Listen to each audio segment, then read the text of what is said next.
Düksimizin devamını anlayış hürmetli vatandaşım. 5. günü yoki 1-ayning 5. günü Kuveyt İran'da turishliq bosh elchisini chaqirtib oldi. O'xshashli bir vaqtda Saudiya Arabiston yetakchiligidagi 22 davlatdan tashkillangan Arablar ittifoqi 10 kuni jiddiy tashqi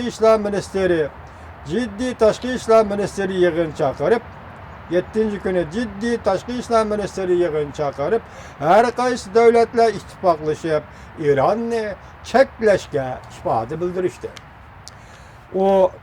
Bu masalani davr qilgan holda Amerika Qo'shma Shtatlari, Rossiya hamda Birlashgan Davlatlar Tashkiloti xizmat ishlab Amerika Qo'shma Shtatlari davlat ishlar kotibi John Kerry 3-4 kunlar İranning tashqi ishlar ministri Salih va Saudiya Arabistoni shahzodasi Muhammad bilan telefon suhbati o'tkazdi.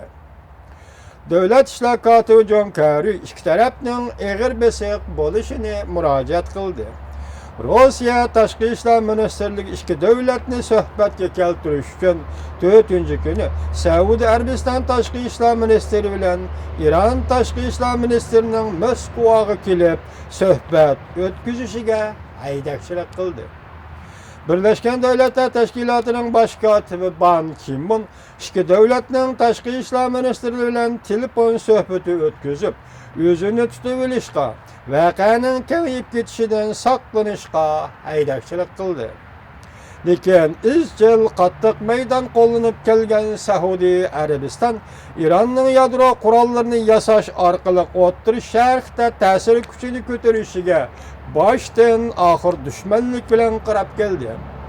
Dushmanlik Shia mazhabini o'ch ko'rish, Shia mazhabining dunyoga kengaymoqchi bo'layotgan g'arzi va qor niyatiga o'chmanlik qilish bilan birlashib, bu qatimqi krizisni portlash holatiga keltirib qo'ydi.